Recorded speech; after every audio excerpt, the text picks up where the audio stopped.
Welcome to the New Discovery Christian Podcast, where you'll find Bible messaging and sermons that will encourage, uplift, and challenge you to a godlier life. Join our community and become inspired to continue living a God-directed life. Welcome again to the New Discovery Podcast. Here I am, Kyle, your host here in Hernando, Mississippi, and I've got my co-host Kinley with me today.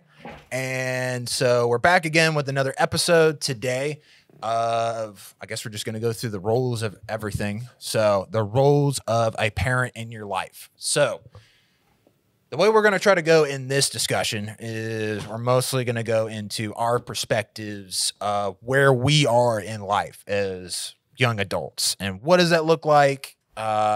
Reflect on the past a little bit as the role of a parent, and then where we are now and where we think we're going. So we're going to read through scripture. We're not necessarily going to dissect what scripture has to say right here. We're going to go in Proverbs chapter 1. I'm just going to read it, lay some foundations on how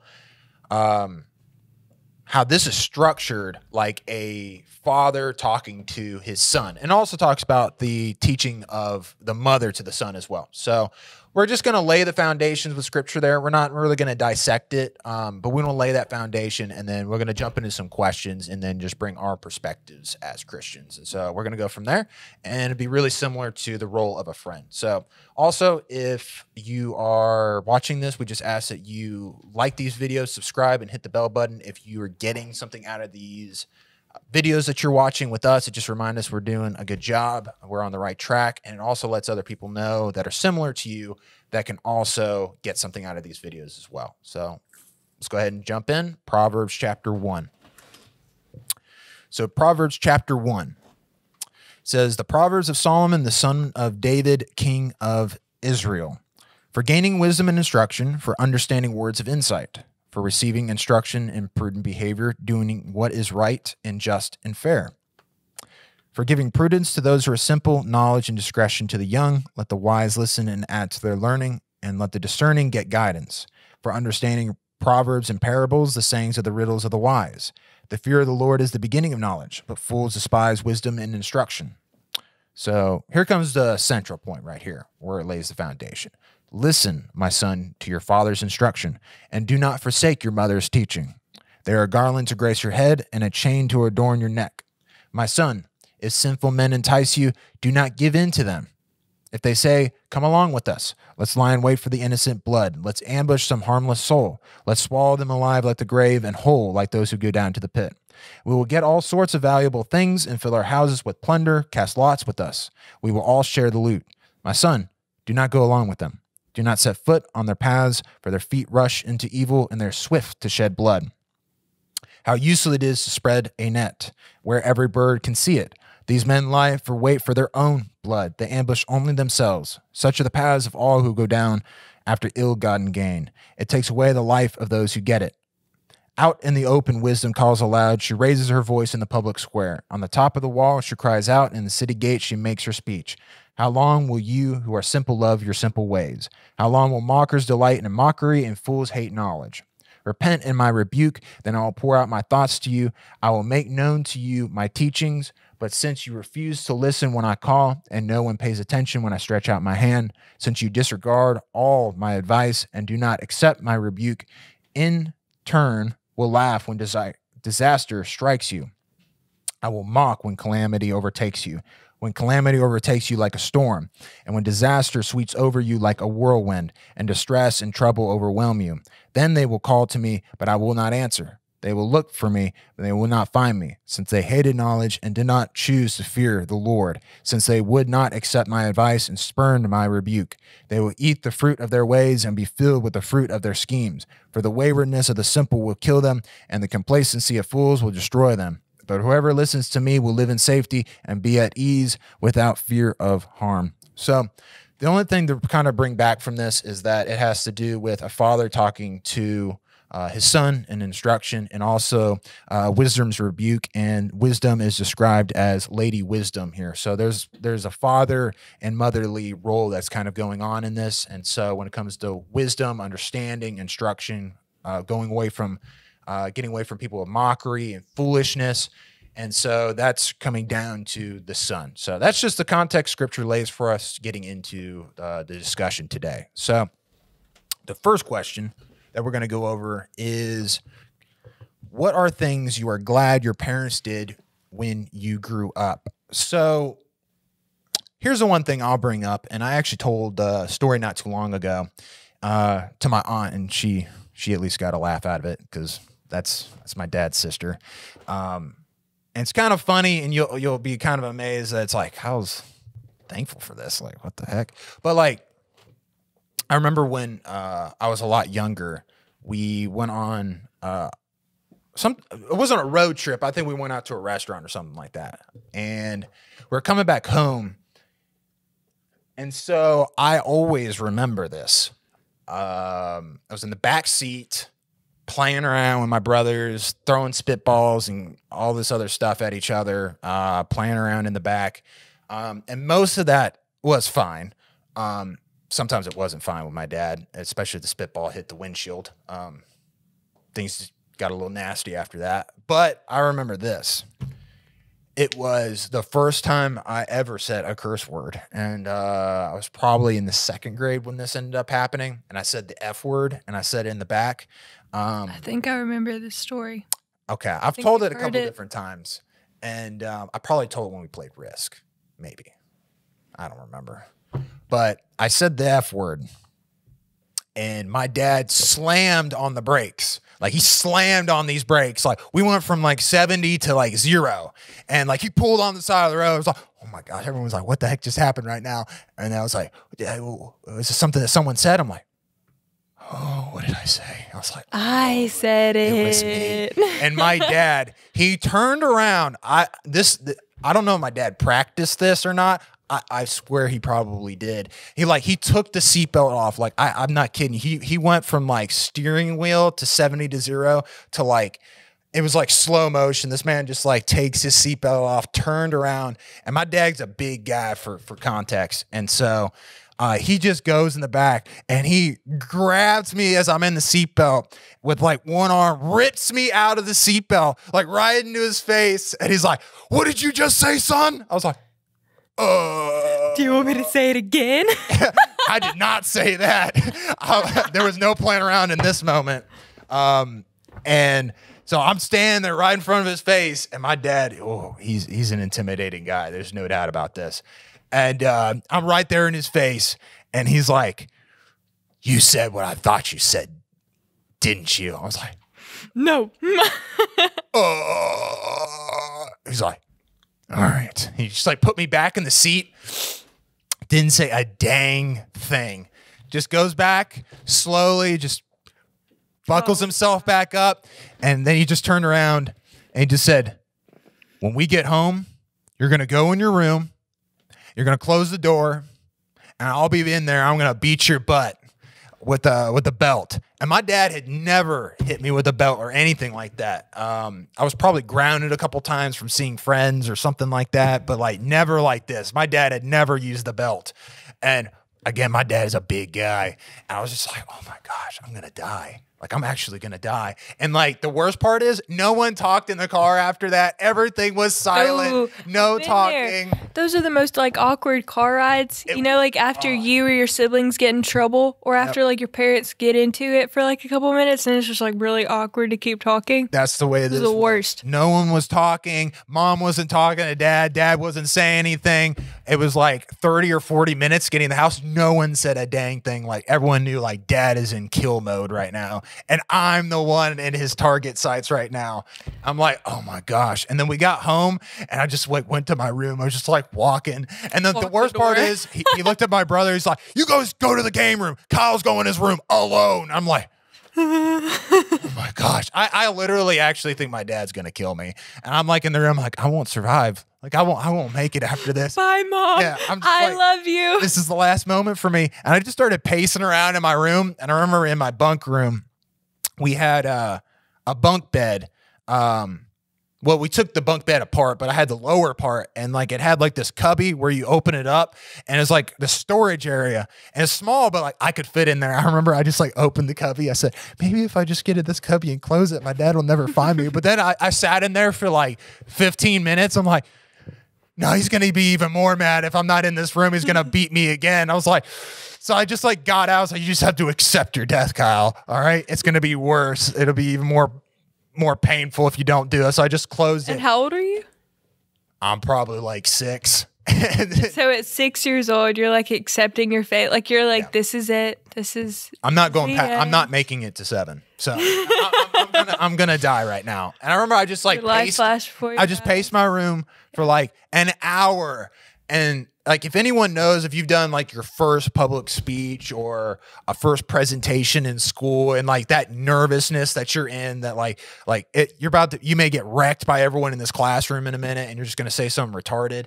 Like, this is where I am right now, and I'm just like so anxious because it's getting worse because like he's not coming. Like, and I just like imagine him like in his room, like not with a belt, or like with his belt and like the belt buckle. He's like, you know those things like you sharpen like swords on, and it's like a grinder. I just imagine him just like having his belt. He's like sharpening it, like sharpening his belt buckle, just like ready for it to really hurt. I'm like, what is my dad doing?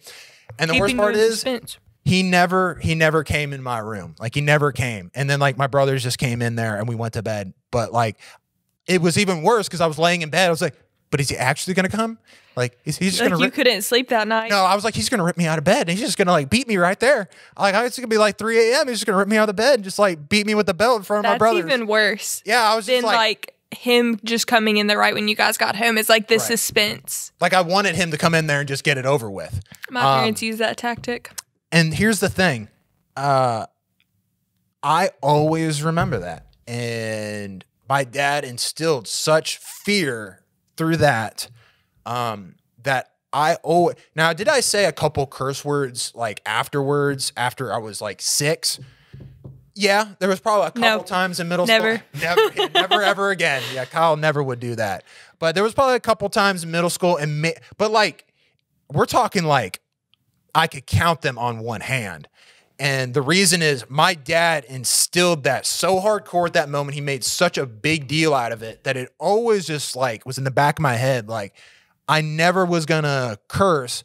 And anytime it did, like in middle school and high school, I was like, oh, I got to say this word because I'm cool or something, which is obviously like a 99% of why people in like middle school or high school even curse. I'm cool, so I'm going to say it. Like, that's awesome. So like, I tried to do it. It was like super weird and awkward and very unnatural. And like, I remember it was like, now I didn't know it then, at least. I was like, that's kind of weird. I can't even say these words. But like later, as I reflected on it, I was telling my aunt not too long ago, because I mean, she was laughing. She knows my dad too. She kind of laughed about the story. I was like, yeah, I mean, it's funny now. To me, it wasn't funny. It wasn't funny then. I thought I was gonna die. Like, my dad. I said my goodbyes. Yeah, I said, did I tell you my dad's big? Like, I was afraid. Like, my dad is so strong right now. We had an arm wrestling competition up here at the church, and like no one could beat him. Like, no one our age, like going to the gym, you know, like an hour.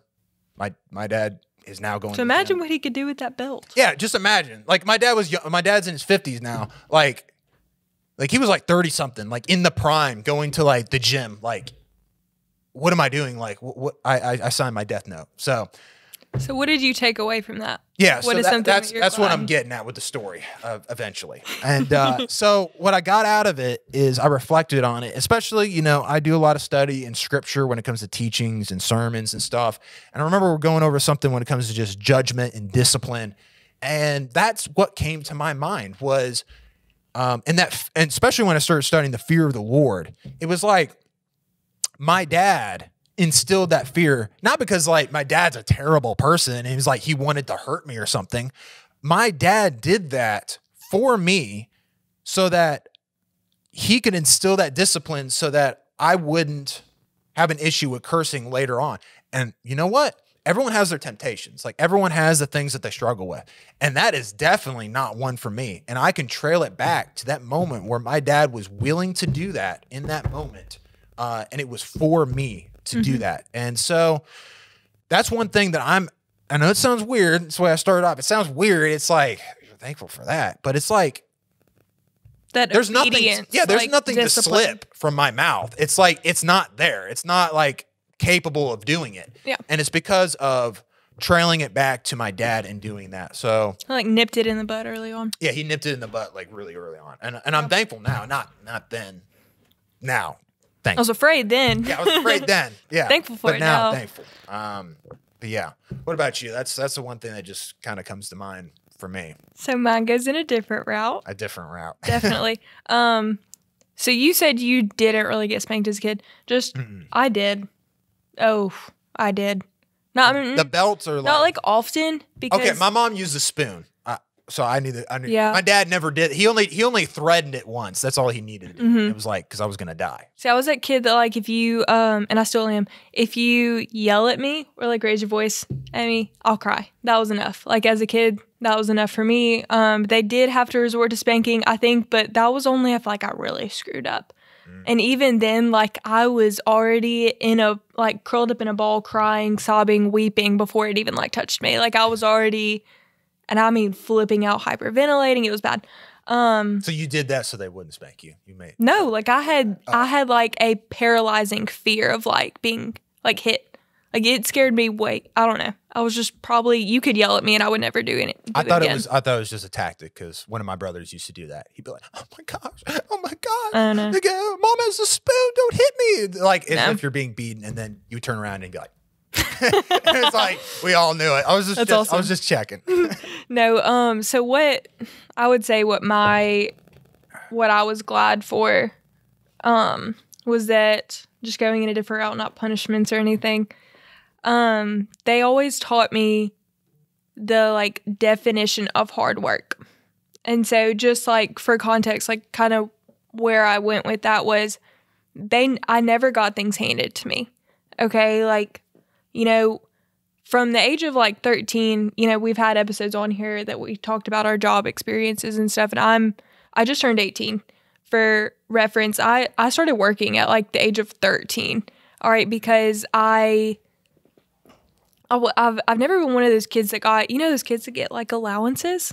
Yeah, I wasn't one of those. I wasn't either. Yeah. And I was like, what? My allowance was living there. Yeah. Like my allowance was having food and like clothes. And that was enough.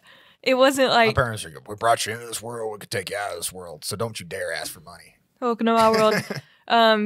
Let us know if you can relate. So I never got anything. Yeah, I never got anything handed to me. If I wanted to go out with my friends when I was little, like when I was 13 and stuff, they didn't like hand me a 20 and like drop me off and be like, have fun. It was just like, oh, you want to go to that football game on Friday night? Well, then, Monday through Friday at school, you better be getting all A's. You better be at class on time. Like don't screw up. Like you better be doing your chores. Mm-hmm. You like don't have an attitude, like no talking back. Like I earned anything that they gave me. And so like that came from, if I wanted to go out with my friends, then I had to have my own money. And so at first, that started off with like my Christmas and birthday money. And then it transitioned from, I was 13 and my aunt she's a florist. And so I started working for her, and those were 19 to like 21 hour shifts. Like I'm not exaggerating. It started at 7 a.m. on Saturday and it ended at like sometimes like 2 or 3 in the morning on Sunday. And that was long, and I was 13 years old and I did it like because I wanted money to have fun and go out with my friends. And I had 3 jobs starting out at age 16, and now I have 2. And I wanted that because I never wanted to have to go downstairs to my parents and be like, hey, I really want to go to the movies tonight. Like, can you give me like $20? I never wanted to do that. I wanted to be really secure in everything that I had and know that I worked for it.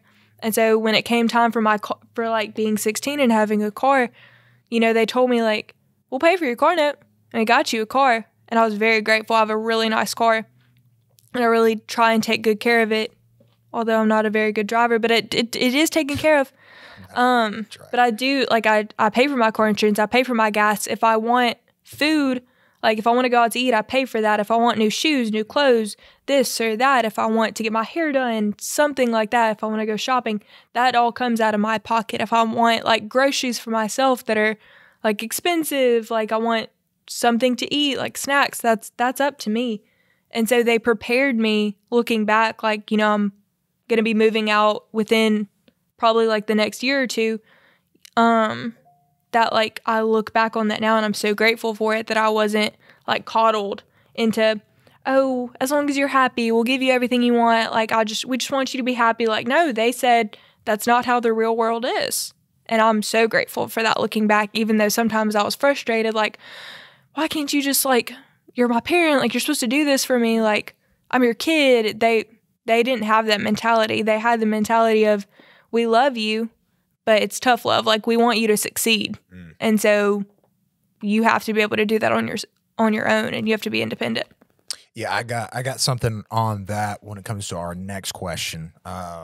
Transitioning over the second one. So the second one is, what specifically when it comes to wisdom or experience are you glad for from your parents passing on to you? So passing on from what you're saying, one thing I was thinking about specifically when it comes to experience, I remember when we were growing up, my mom, so Blockbuster was a thing. Oh, I love Blockbuster. Okay, you remember Blockbuster? Yeah. Okay, I'm just making sure. So maybe there's people who don't know what Blockbuster is. What a sad thing. But Blockbuster was, You didn't live. yeah, that's where you went to get movies and video games. Essentially, you walked in the store. They were actually there. You got to pick it out. It was an experience. I loved it. Me and my brothers had to like. We could only get one video game, but we had to like agree on it and stuff like that and like hash it out. And it's like, but I don't agree with on it. But like, but I really want it. And so we would do, this is only single player. So like, why would we do that? We need like two. And same thing with movies and stuff like that. And that was a great experience. And my mom allowed us to come along and to get it. But there were two requirements when it came to getting movies or video games that we wanted. Now my mom went to go to get whatever she wanted, romance section or whatever. We didn't see her. We didn't care where she went. She could have gone to a black hole or something. Like we were just trying to get video games and movies that we liked. So, but the requirement was you pick it out, but you must go up to the front lady and you know, come up to me and we'll agree on it. Make sure it's not like M-rated where it has like all this stuff on it. She'll pre-check it, you know, make sure. And, you know, of course we tried to like see if we can get away with whatever. But you had to hey, can I get Grand Theft Auto? She's like, heck no, you can't. Put it back. But like something she agreed on though, she would say, okay, now I'll watch you, but here's my card or here's my money. And you are personally going to go up to them and you're going to tell them, you know, we want this and, you know, here's the money and all that stuff. And they're going to ask you certain questions or maybe not. And like, you're going to do that. Like, and we sometimes be like, Mom, are you kidding me? Like, I don't want to talk to that person. And sometimes they're like intimidating. And for context, like we're not like 14 years old or something with this, like, but we were like 6 and 7 and like 8 and stuff like this. So like, we were like, I don't want to talk to an adult I don't know. Like, we were like, Mom, are you kidding me? Fear. Yeah, it's just like, but she was like, that's fine, you don't have to, but you're not getting the movie or the game though. And we were like, Mom, come on now. And she was like, if you want it, you got to do it. So we would go up there and be like, reluctantly do it and walk through the thing. And sometimes we were like, brothers, like, well, who's going to talk? And then sometimes we wouldn't say anything. And then sometimes like we wouldn't even put the thing on the table. It's like, she's like, what are you doing here? Oh, that's right. We got to, there's the movie and the game. Just like walk up to the counter and just look at her. Yeah. And she's just looking at us. Hello. Like, and so we have to do that to get it, but it doesn't end there though. So when we return it, so Blockbuster usually has like a return thing. And, so that's usually how you do it, but it doesn't have to be done that way. And my mom was like, she didn't always do this. Sometimes she did the return bin and sometimes she allowed, but some days she'd be like, you're going to walk in there and you're going to return it in person. We're like, Mom, there's a return box like right there. Like we could turn it in. And she'd be like, I don't care. If you want the game next time or a movie next time, you won't come with me next time. I'm like, because we're thinking maybe we just get out of it and we'll just throw a big fit or something. Well, but then she'll like actually remember we won't get it. And that happens sometimes. She's like, remember? You didn't turn it in? It's like, no video game this week. Yeah, we're like, are you kidding me? And so we would have to go in there and give it to the lady in person. And she'd say, I think she sometimes asks questions. Obviously, it's been a while since Blockbuster. So I don't remember what questions they asked. But then like blah, blah, blah time frame or whatever. Sometimes there was even a late fee, and we're like, oh my gosh, we have to go get our mom now and come back in with the late fee. And then I don't have any money. yeah, I don't have any money. Like, let me go get my mama You're real 6 quick years out of old. the car. So there's that story. And then she did the same thing with pizza. Oh, you had to order the pizza? Well, yes, kind of, sort of. So like Little Caesars, what we lived on when we were young. Like my mom she went for the cheap stuff. We were like, so she's like, it's $5. Of course we're gonna get it. It's 4 kids for context here, so everyone's got to eat. And so like she's like, if you want, so we had a choice not to go in, but you're not eating pizza tonight. You're eating like peanut butter jelly or some cruddy ham and cheese or something like that. That's what you're gonna eat. So my mom's like, you have to go in there. You got to order what the food is. You have to, and then you got to pay them too, the right amount of money. Do you ever think this was like a tactic just so she didn't have to do it? I've kind of always thought about that. And maybe there's some was truth it a to lesson or was it just, or was it? I'm getting to that. So there's that. We had to order it and all of that. And then we come back up to the car. So it's only like at that time we just thought Mama's just being like lazy or something. Like Mama just doesn't want to get her butt out of the car. So I'm about to boost you up here in a minute, Mom, if you're listening. So later on, she said, yeah, she's like, I'm getting there, Mom. I'm getting there. So later on, I think she actually told us why. And if I remember correctly, is she wanted us to have the experience to know how to do these things ahead of time, how to take care of yourself, socialize us, and break the ice with people, small talk. And she said, well, I wanted to start you guys out while you were young to go ahead and start doing that. And you would just be used to that, talking to teachers later on and other adults. And it didn't really click then when she was saying all that. It was just like, Mama wants me to do that and I don't like it. But like, again, with the whole, it's a different podcast. No, I talked about my dad in this one. I need more coffee, apparently. So I talked about my dad. Didn't like it then. And I saw it later and appreciated it. Mm-hmm. And so I remember when my sociology class, I remember my teacher, and that was 3 years ago. And when her story, what she said, it finally clicked for me, the appreciation of it. And she said, and she was talking about how a lot of people are not very socialized these days. You hear I'm socially awkward and things like that. I'm antisocial. People are on their phones. They don't want to engage with people. So that was a conversation we were having in sociology class. And she said, so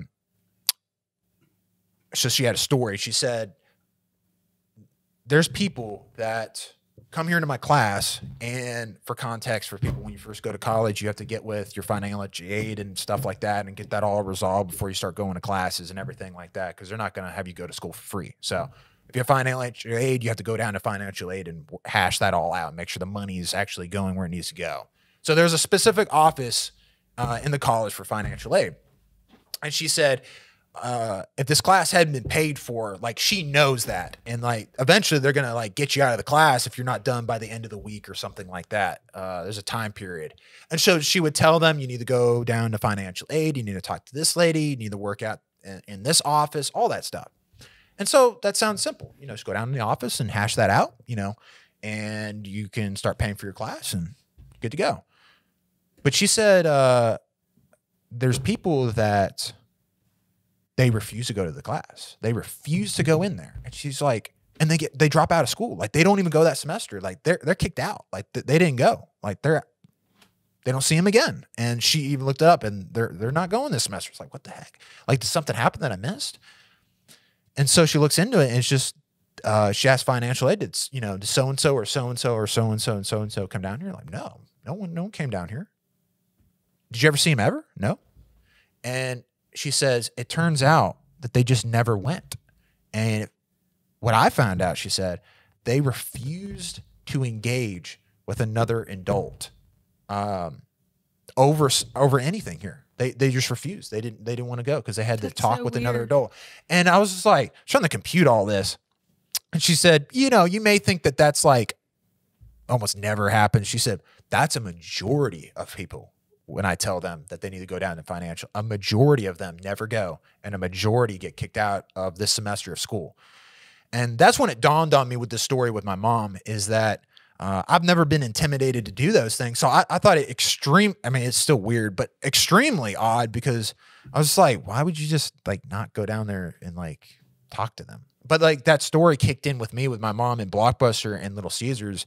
And I just realized like she started me out so young with that engagement and that experience already. And I was just like, I'm so appreciative for that, because I'm certainly glad I'm not one of those people where I refuse to go talk to another adult. Yeah. And then I get kicked out for a semester of college. It's like your whole life is being thrown on the line at that point if you need to be going to college. So that's one thing when it comes to my parents that I could think of immediately. I'm appreciative my mom did it. Despite if I kicked a fit, I didn't like it or whatever, it's like later on it was like, oh, that's why you did that. And now I'm glad you did that, because I'm reaping the benefits later on. Mm-hmm. So the next question that we have is, what role in your faith, if any, did your parents have? Mine's simple, but mine's important. I'm just really glad that when I was growing up, that my mom took me to church on Sundays and Wednesdays, even if I pitched a fit. Despite that, I'm glad that she did that. Now, there was a time period in my life, that's just another story for another day, where I started not going to church for a while. That's for another day to talk about. But despite that, I still remembered later on when I gave my life to Christ that was still like a built-in habit, that it's important to go to church on Sundays and Wednesdays. And like later on, that habit just came right back in my life. It's like that. As soon as that happened, gave my faith to Christ, that was there, that was established. Like what was already been worked on earlier on just kicked right back in. It was like natural every Sunday. You're going to be there because it's important for you to be there with God's people and listen to God's word from someone else. And same thing with going to Wednesday nights or small group. It was like, that's just what you do. And even when I started here, we didn't have a young adults group, 17. And I was just like, just going to go with the adults. That's just what you do. Like, it doesn't matter if they're all adults. Like, you're going to go there because like that's important. So I'm not going to cry and whine that a majority of people there aren't around my age. It's still important for you to be here despite that. And so that's something for me when it comes to my faith. It sounds simple, but it's important though. I think I'm appreciative now. But how about you? What do you think on that question? So my situation with that question is actually kind of weird because, and I honestly don't know if a lot of people can relate to this. Me and you kind of talked a little bit about it before we started this episode. It's kind of reversed than the normal situation that you would think of, when you're young and your parents take you to church on like Easter, Sundays, Christmas, that kind of deal. My parents didn't really do that when I was not growing up, but when I was young. So probably from like the age up until I was almost 10, I didn't have a strong foundation in church or really any that I remember, like at all, and it wasn't that they like weren't Christians or not that they weren't Christians, but that they, had anything against God or religion or Christianity. It was just that it just wasn't a priority in raising me, and so I want to say I was in 3rd grade. I don't know what age I was, but I know I was in 3rd grade.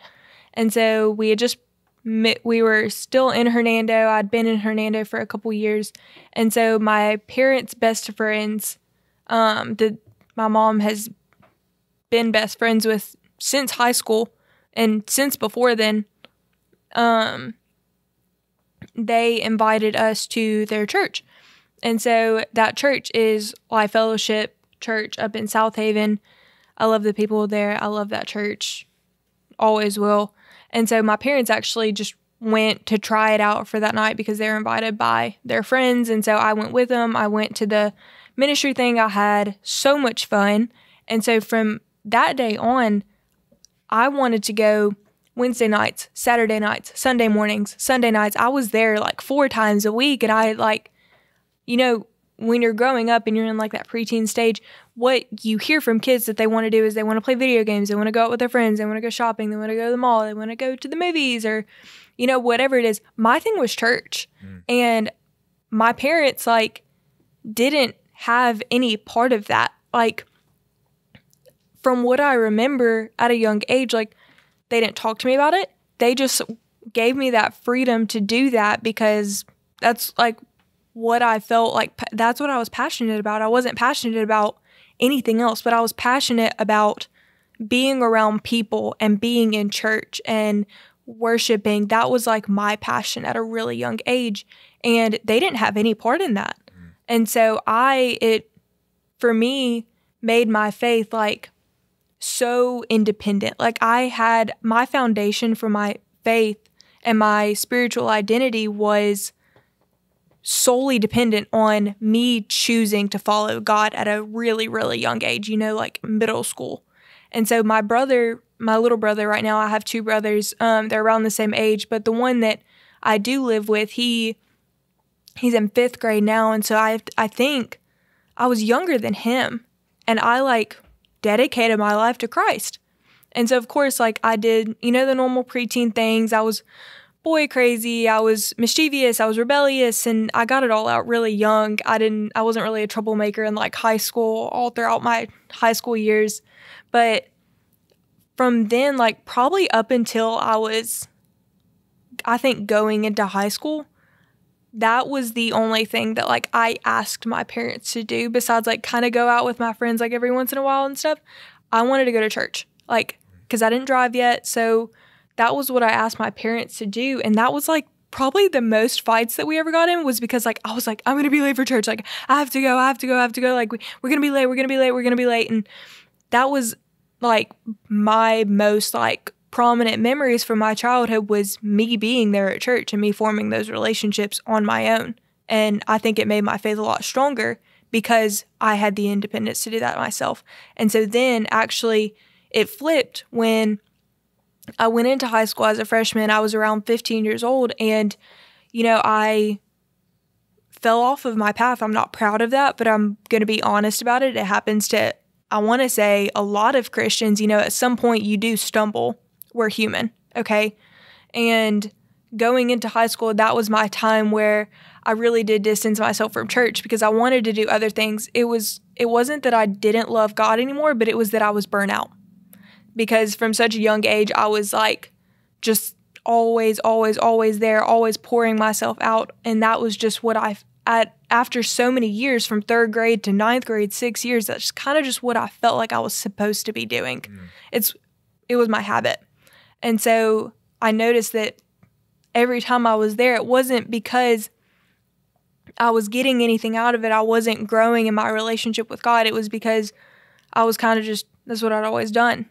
And I'm looking back on that, I'm not proud of that, but I was just kind of like numb to feeling like God's love, to serving others, and to like enriching my relationship with God. And so that's where I kind of fell off, was going into high school. And because my parents had seen me for years growing up, they had actually in my later years, like when I was in middle school, they started going into church and stuff. They started going to church a little bit. And my mom started serving a little bit. Slowly but surely, my mom and my stepdad started going to church every other Sunday, then to every Sunday. Then my mom started serving Sunday mornings. My stepdad started serving Sunday mornings. And it was great. But at that point, I felt burnt out and I was just not on the right path. And so because of me doing that all of those years, like serving and being in church, they started going. So by the time that I'd kind of fallen off of that path, if it makes sense, they're the ones that got me back into it. You know, my mom and my aunt and my stepdad and people in my family, my Nana is my best friend, and she is I'm not even ashamed to admit that. If she is my best friend, she is my soulmate, she's my other half.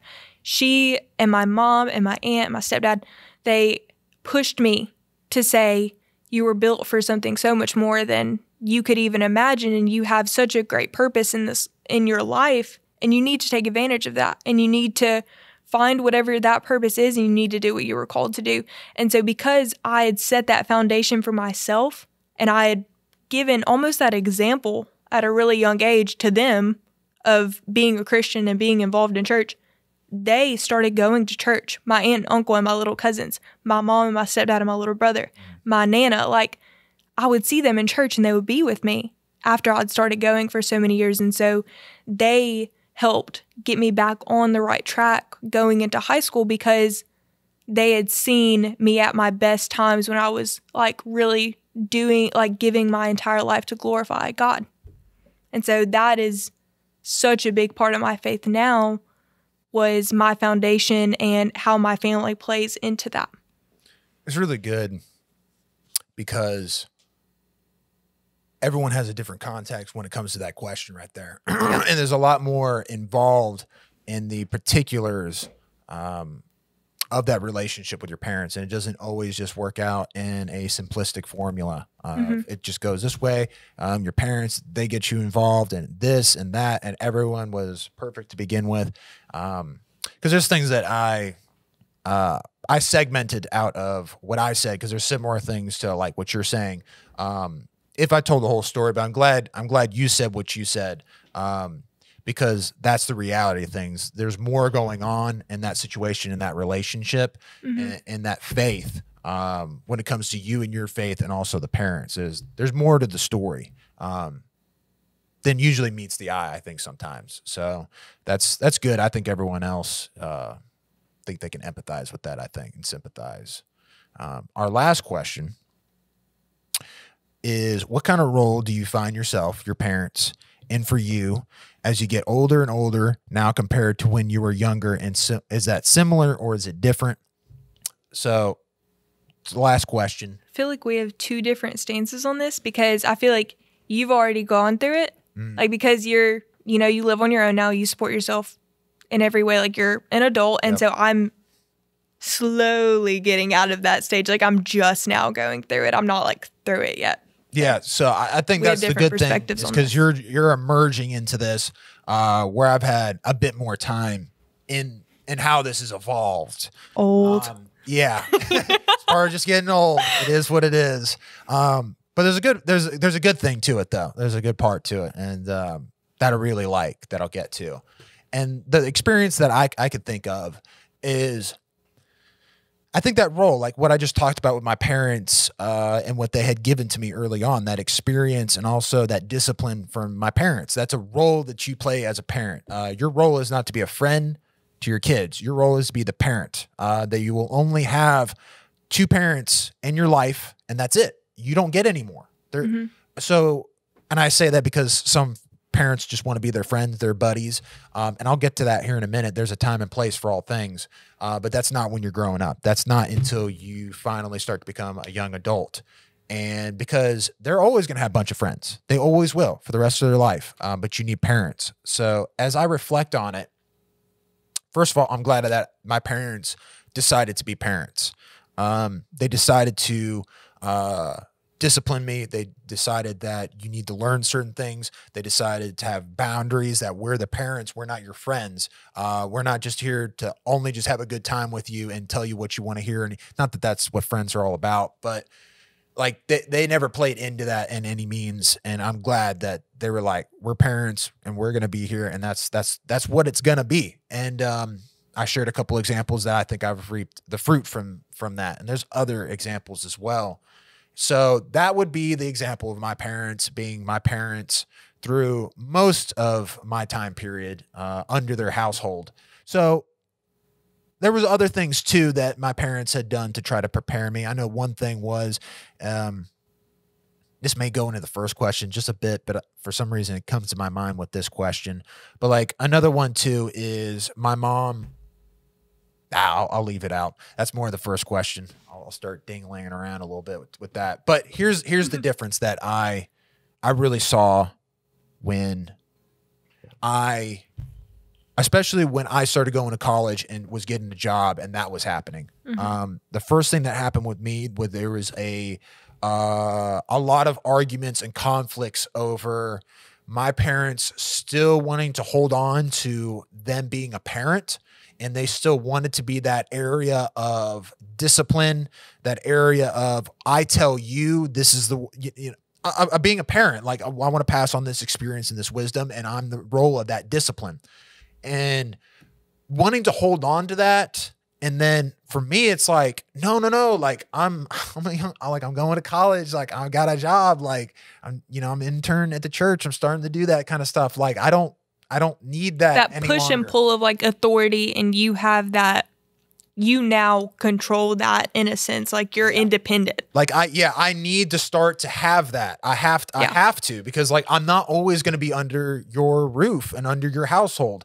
And there's a conflict that happens, and you almost have to work it out with each other, because it is still their roof. It is still now, unless you moved out. For context with me, I stayed at the house so that when I paid for college, I have no debt. So there's another thing. I have no debt. That's a blessing. But I'm under their household still. So the conflict and the arguments were, well, this is my house. These are my rules. And then the other was, well, I'm not a little baby. I'm not a little kid anymore. Like I'm going to a job. Like I'm an adult. I'm 18 or whatever, even 21. Like I could join the military and go die for this country. Like, and then like you're treating me like I'm 5 years old. So, but it is still their house. And the truth is I'm not 5 years old or 6 years old. And it's like, we had to rough out like the understanding of there's still rules in this house because it's our house. And also like, we're not going to talk down to you, and talking down isn't always a bad thing, because someone's in a superior position who's talking down to someone. Of course, that could be in a wrong context, but it's in a bad context when two people are on equal levels at one point. It's like, I told them I'm adult now. Like, when you're telling me or explaining something to me, I don't need you to talk down to me.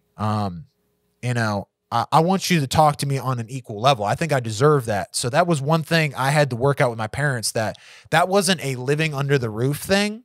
Because I had to tell them, what if I moved out of the house and I was in the military for a couple years and I came back? Would you still talk to me the same way? And they were kind of like, it set them on their heels, where it was like, oh, like he can leave as an adult and come back. Like, why would I talk to him like he's 14 or 13? So that discussion started to change in how they talked like at me as almost a peer rather than an adult. And it was more of if like I moved in with a roommate and he owned the house, it was a respect for his house. I told them like, I'll respect that it's your house. Like you have those rules and like, that's cool, but don't like talk to me like that roommate, like that peer. Don't like talk down to me like I'm 6 years old and I made a mess in the kitchen. I don't deserve that. I deserve more respect. And that's another thing, is that there was a certain level of respect that I had to start to earn with my parents in those discussions and in those arguments and working that out. And also for themselves, but also for me becoming an older adult, and then also them realizing that their son is growing up and he's a young adult now, and that's not going to change. He's just going to continue to be an adult. And so we had to hash that out.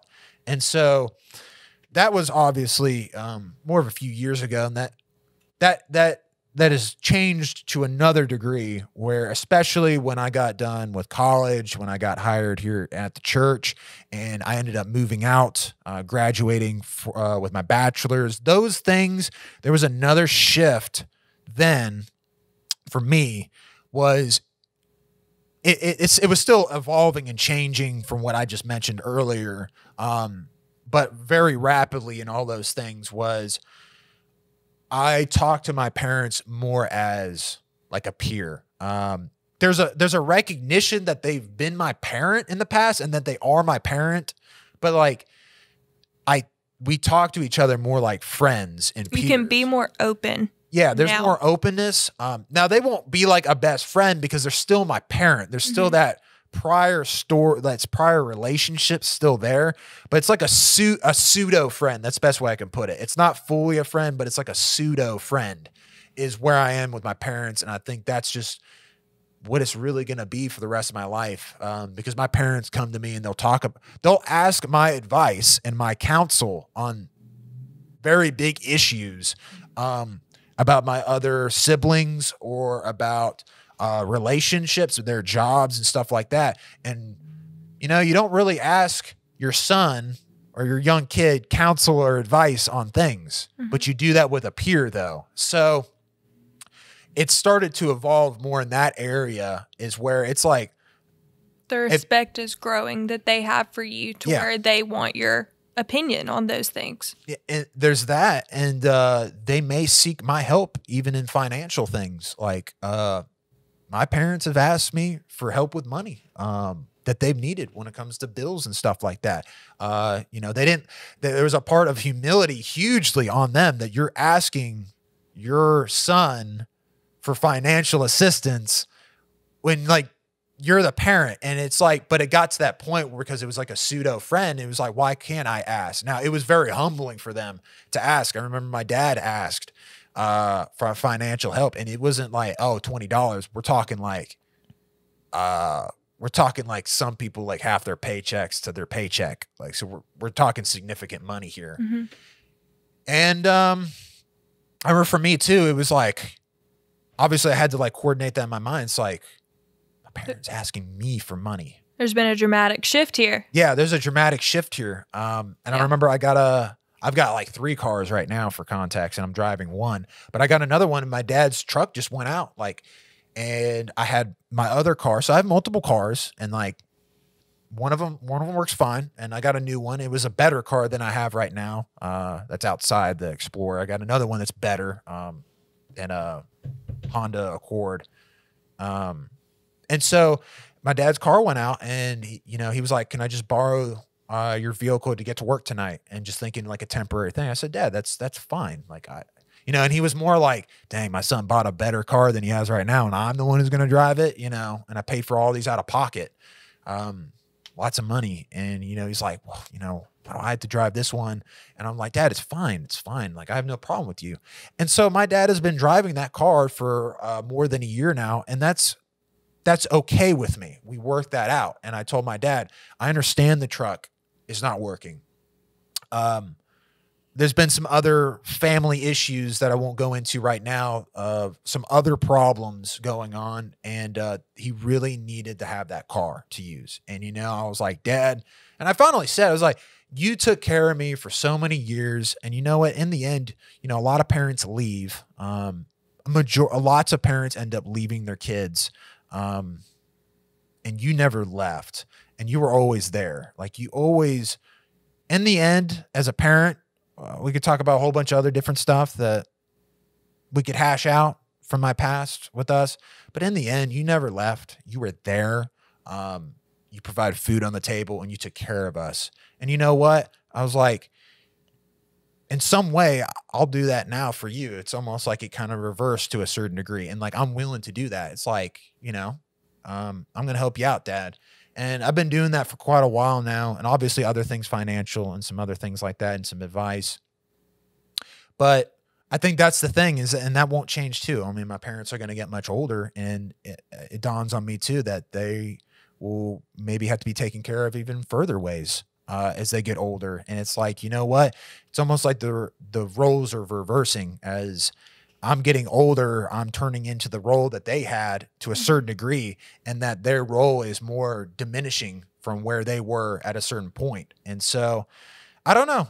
I guess that's what I think about as my role as my parents, that they have me to them in the current situation. But to be fair to them, because I'm talking about how it's changed for me, but changing for them, to give them some credit here. I'm sure that's weird too. Like that shifted so much to you, like from your perspective with them, but now they're having to realize like, wow, this is weird. Like, I'm still a parent, but right. But in some ways I say pseudo parent, because you know what? My parents let me live under their roof for a few years outside of college, and I'm debt free. And it's because of that. Now, I'm the kind of person, I did not want to live at home. When I turned 18, I wanted to move out, but I had to suck down my pride in that I wanted to be debt free. I'm big about having no debt. So for me, my dad still had that parental role of you are still welcome, especially my dad in this situation. Welcome to be here, and you don't have to pay rent. Respect the rules and things like that. Contribute towards some chores. We're not asking you to be the maid of the house, but some of the chores. And most of the time that was just cleaning the dishes once in a while and taking the trash out was really no big deal. And so that was something my dad did for me, and I'll never forget that. He still had that parental role in a certain situation and stuff with my vehicles. Now I know how to change and fix most of the stuff on my vehicles, but my dad's been a mechanic for most of his life. So for me, he's always like been that guy to where it's like, I don't need to go to an expert mechanic. It's like my dad was always, I'll look at it. And even sometimes I'll take it somewhere else. You don't have to look at it, Dad. He's like, no, I'll do it. I'm like, well, Dad, I'll pay you. No, he's like, you don't have to pay me, Kyle. I'm going to look at your vehicle. And then sometimes he would help me fix it. Well, I'm going to pay you to fix it, Dad. He's like, no, you're not going to pay me to fix it. Like, I'm just going to do this for you. Like, I'm still going to help you out in that way, which is obviously it's still that conflict that I mentioned earlier where that's going on. It's like, I'm going to pay you, Dad, because I'm an adult. Well, he's still like, I mean, you're still my son, and it was like, I still had to like understand that and accept that. And it was still a humility moment for me. Like, he is still my parent and he is still my dad, and that won't change. So it's that tension there still. And so my dad and my mom in certain ways have helped me certain situations financially. Now they always are like, we want you to be financially stable. But they slowly let things go away. Like, paying for my vehicle, my gas, and they helped me at certain points, but it's like, we're going to pass this on to you slowly. Same thing with cell phone bills, paying for your phone, insurance, health insurance, all this stuff. It's like, we want you to be independent. We're there for you. We're that column to lean on if necessary. But they're still there as that parent. It's like, I could still lean on them, but there's that tenuous balance, I guess. And just like I said, they're going to get older and older. So it's still changing. I mean, yeah. I guess I'll have to find out what that's going to look like more and more, especially as you get married and have kids. I don't know what that's going to change. I assume it's going to, because then they're going to be grandparents, and then that'll change. You're going to take on that role of like seeing what they went through. Right. So I haven't experienced that yet. I just don't know what it's going to be quite like. So it's still going to change. So, but how about you? How about you end us off? I think I can relate very, very much to the struggle that you went through. Like then, I was raised by parents who were very, this is our house. You will respect us. You will be obedient. You will live by our rules. And, I always respected that. I love my parents very much. They're the most hardworking people I've ever met, and I respect them and love them and admire them. But growing up, it wasn't always that easy, because they would do things like, I kid you not, I'm 18 years old, and up until last year, up until I think I was 17, I had to take my phone downstairs every night. I'm not kidding. Like, that was their phone. They paid for it. And so every night on school nights, Monday through Thursday, or Sunday through Thursday, that phone was downstairs at 8 o'clock. And I had to be asleep by 9 o'clock until I was 17 years old. And I would see other kids my age, other kids in my grade, they could have whatever social media they wanted. They could have boyfriends or girlfriends. They could, go out on dates whenever they wanted. They could hang out at each other's houses. They could have sleepovers, freaking sleepovers. And they could wear whatever they wanted. That was not the case in my house. I could not wear whatever I wanted. Okay. It was which I'm very glad for that now, because it gives me a sense of modesty and how I view myself, and humility.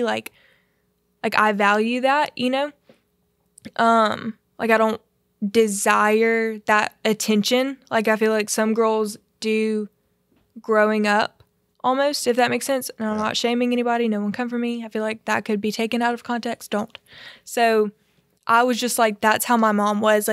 No, you're not going to wear that. That doesn't look respectful. That's not a good representation of us or your character. Or no, you are not going to be out at even 8 o'clock on a school night, you have homework, you need to be at home, or you need to do chores because you need to learn how to be responsible. You're going to pay for your food. You're going to pay for, like your car insurance. You're going to get a job and you're going to work for what you want if you want it that badly. And no, you want a boyfriend? He's going to meet us first. We're going to have to approve of him first. We're going to know exactly where you're going, what you're doing. No, you can't have that social media, not until this age or when we decide it's okay. That's the way that I was raised, and I respect them a lot for that because it gave me boundaries. And so now it's like, I remember growing up, they'd be like, well, when you're 18, you can do whatever you want. That was something that is ingrained in my memory for all of eternity. That is just something they would, like off the flick of their tongue, that's what they would say. And on that 18th birthday, after then, it was like this dramatic shift of, yeah, it's a school night, but I mean, yeah, you can go hang out with your friends. And it was like grinding teeth. Like they didn't want to acknowledge that I can leave if I want to. Like if I can, does it mean that my car or phone is going with me? No. Right. But I can. But and you can walk down the highway and go somewhere. Yeah, but I can be like, okay, I'm done. Yeah. Like I can go die for our country. I can be in the military. I can go get a tattoo. I can get whatever piercing I want. Like I could go buy cigarettes. I can go to jail. It's like I'm a legal adult in society now. And so I'm grateful that I was raised the way that I was because now I'm more independent than a lot of kids my age are. But at the same time, now it's like that struggle that you were talking about that I'm like, well, Mom, if I pay for my gas and my car insurance and like I'm doing really well in school and I take care of all of my school stuff on my own and I work on my own. I've had so many jobs and I've, paid anything that I've had to do. I've worked for anything that I wanted and bought all of that myself and, contributed to myself and what I wanted to do. Like, why can't I stay out past 9 p.m. on a Tuesday night? Like, why is that an issue? Or why can't I go to so-and-so's house? Like, it's that struggle, and struggle. Yep. So, but at the same time, I still love my parents so much. I respect them so much. And I know that anything that they do or say comes ultimately at a place of love and a place out of, they're so scared. My mom told me that she started crying a couple months ago. It was like shortly after I turned 18. She said, she started. Wait until you graduate and see how you're going to cry. I'm not even going to get into that. She started bawling and she was like, I'm just so scared because I know that you're capable of flying, but it's so hard to let you go so that you can fly because you could fall. And she was like, it's so scary. And I was like, I can't imagine. It's scary for me too. So we're navigating that. We're learning that, my mom is still my best friend. Yeah.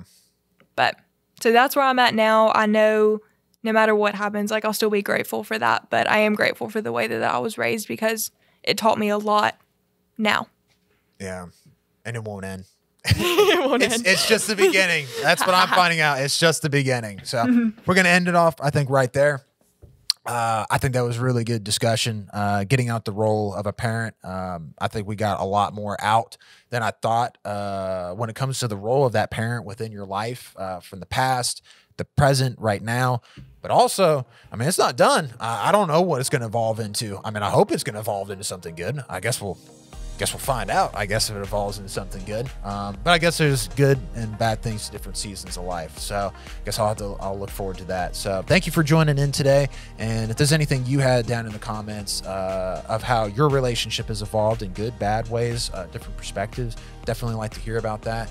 Thank you for being here today with this podcast. It's because of you guys that we're even here. So thank you and join us in on the next one.